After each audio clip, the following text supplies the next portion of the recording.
Hello everybody, it's Wyvern here with another bit of Total War, Warhammer 2, Cool Wake Match gameplay. This time around we were playing as the Dark Elves, and we got a match as the Dark Elves proper this time around, against the Dwarves on the map Eschen. And another troll build, another horde of slayers, and this is something I've been seeing a lot of lately, and I think it's something you're gonna have to get ready for guys. It seems to be, if not definitely obviously not meta, but it definitely seems to be something that's making an occurrence with the advent of the Giant Slayers, Mass Slayer comps. So, going over my comp, I had expected a more traditional Dwarven army, so I did bring a Dreadlord with Sword and Shield.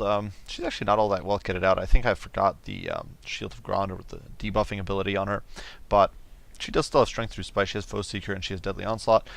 She's just a decent combat lord, mounted on a cold one because I wanted some AP against the dwarves. She's backed by a Sorceress of Shadows with the Darkstar Cloak to provide some winds of magic, Enfeebling Foe, and the Withering, figuring I'll debuff enemy armor to help my Blackheart Corsairs out. And then finally a Death Hag, who of course is coming in with the Chill Blade, as well as Fury of Cain to buff nearby allies, make them more effective. And then the rest of the line is basically pretty generic. I went with a very infantry heavy build. I didn't really bring much. I didn't bring any skirmishing, and I didn't really bring much in the way of cavalry support, as you'll see in a second. Front line, 4 Horgoneth Executioners, some Blackheart Corsairs on the periphery to deal with Slayers and to deal with, try to flank into the enemy backline, go after shooting, go after rangers, that sort of stuff. These guys will do okay, and otherwise they're just there as cannon fodder to soak up hits. Finally, in the back here, we do have the Knights of the Ebon Claw, who I was hoping to get good value out of against the Dwarves, because of course they are pretty heavy-duty, armor-piercing cav. Definitely a little pricey, definitely a little susceptible to cannon fire, but that AP and the fact that they don't rampage, I think, can generate quite a bit of value in this matchup. My opponent basically threw all that out the window with this all Slayer build. You can see we've got the Dragonback Slayers over here. The front line is all composed of Slayers. He's got Ungrim Iron Fist here in the center, so going all in, going whole ham. You can see Ungrim here with his good old Red Ruin, Deadly Onslaught, Foe Seeker, and Deathblow, though no Axe of Dargo, so maybe not quite whole ham, but still very, very Slayer heavy. 4 Giant Slayers, or sorry, not 4, 3 Giant Slayers mixed in. These guys have monstrous melee attack, great weapon strength. Obviously my AP is essentially wasted against these guys, and I've got an entire spell that's useless because I brought the Withering. I figured, I don't need, obviously you don't need Malcos Mystify Miasma, you don't need anything else. All you need is Enfeebling Foe and some Withering for dwarves, and then I got this. So essentially I've got a useless spell and an Enfeebling Foe. So things are definitely a little grim. I do snag all these dwarves. You can see I throw my Blackheart Corsairs intentionally into the Giant Slayers, figuring that the Blackheart Corsairs will get melted, but I don't want my Horgoneth Executioners taking that initial brunt. I want the Horgoneth Executioners tussling with the Slayers and the normal Slayers and shutting them down. You can see another unit of Blackheart Corsairs engaging on Giant Slayers. Over here, same thing, largely going down. So every one of the unit of Giant Slayers has been caught up in Blackheart Corsairs. The Blackheart Corsairs will die a horrible, painful death, but they will do pretty well. You can see over here the Horgoneth Executioners dumpstering these Slayers. I chose an arbitrary unit, and I figured, you know what, these Slayers look juicy.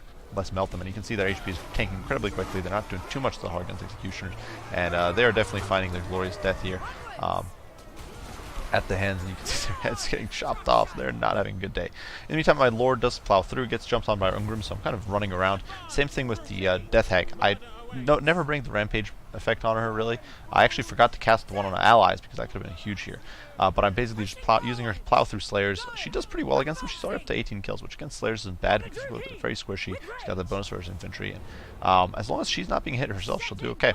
So you can see the Knights of the Ebon Claw took a nasty beating there when I dove into the back of those Giant Slayers. They're already down by 11 models, limping away on about half health. At this point, they'd almost be rampaging, so definitely I'm lucky that they are not the rampaging variant. And you can see we're running for dear life here from Ungrim. While in the pits here, I do push the Death Hag into the fray, just trying to disrupt these Slayers, do a little bit of damage, and she's definitely quite on the demo derby here. Now, obviously, the Giant Slayers get their hands on her, get their filthy paws on the Death Hag. She's going to go down pretty quickly, but as long as she's in here, surrounded by the normal Slayers, that 80 armor and the built-in, I do believe she's got some built-in physical resist. It might just be the Blood Shield. It's just the Blood Shield of Cain, but it's giving her some survivability. Nonetheless, you can see she's definitely dropping pretty quick, but she's up to almost 60 kills of Slayers. Over here you can see Ungrim still very angry, still very much looking to settle some grudges, kill some elves, running amok. Horgoneth Executioners here holding their ground. I popped Fury of Cain on, they're already up to 100 kills. Unfortunately, this makes them rampage. They turn around and go after Ungrim, so not exactly what I was hoping for, but they are doing them some major hurt. You can see Knights of the Ebon Claw diving in, hoping to get a little bit of cycle charge value in, but every charge here is paid for in blood in atrocious amounts. Slayers just chop these guys to bits, especially the giant slayers. That said, we are pulling ahead pretty decisively at this point. You can see the giant slayers over here getting chopped to death. Dragonback Slayers not having a good time of it themselves. I did manage to team up over there with the Hargoneth Executioners, mopping up some giant slayers over here.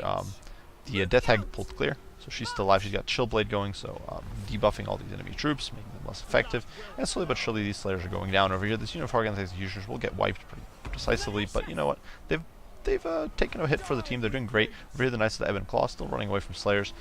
Getting pursued with some intense vigor by those angry Dao. You can see one of them does fall there to those angry stunties. But we could just keep running, just keep on running, and slowly but surely chipping away these troops. And finally, my opponent's army is left with basically nothing. And you can see we do run roughshod over these slayers. We do a counter charge.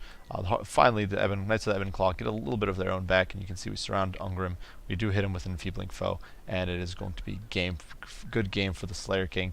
As he is getting chopped down here, you can see as his throng is collapsing all about him, Ungrim topples to the dirt, lifeless, and at this point, just a lone Slayer here, dying slowly but surely, getting run over, ignoble and inglorious death. This is getting run over by chariots and by cold ones and by God knows what else, as he finally does topple. So this wasn't that close of a match, honestly. It wasn't that, but it's something you got to watch out for, guys. Just basically a PSA. It's not a meta, but be ready for Slayer spam. It can happen. Make sure you have some. In this matchup, I was actually very worried. Fortunately, I invested enough in Hargoneth Executioners to where my heavy investment in large didn't bite me in the ass. But with such a heavy, if you invest very heavily in large and your opponent decides to bring a whole bunch of Slayers, you might be in for instant death. There's very little you can do with large against giant slayers. As you saw, I got almost no value out of the Knights of the Ebon Claw. The key victor there was the fact that the Hargoneth Executioners held their own and did a very good job just trading blow for blow with the Slayer Throng. And so yeah, just something honestly, guys, keep in mind. Be wary.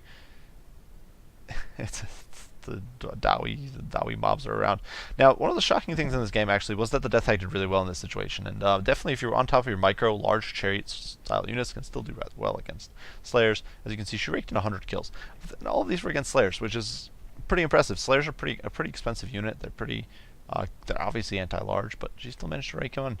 So fun game with Geralt of Rivia here. Seems like he's in the wrong universe here. Should be over in dealing with monsters somewhere else, though I guess fitting for a for a monster slayer, but nonetheless, great game. Had a lot of fun, but definitely watch out for this ridiculousness, guys. If you see a dwarves, be wary. It might happen to you. So yeah, good game to my opponent. I do hope you guys enjoyed the video. I hope you found it entertaining to watch some of those stunty attacks, and yeah. Hope you guys enjoyed. If you did, be sure to leave a like and subscribe down below. If you have any comments, any criticisms, anything like that, be sure to share them in the comment section. I'll respond as soon as I can. As usual, guys, I do appreciate you all for watching, and I will see you all in the next one. Bye for now.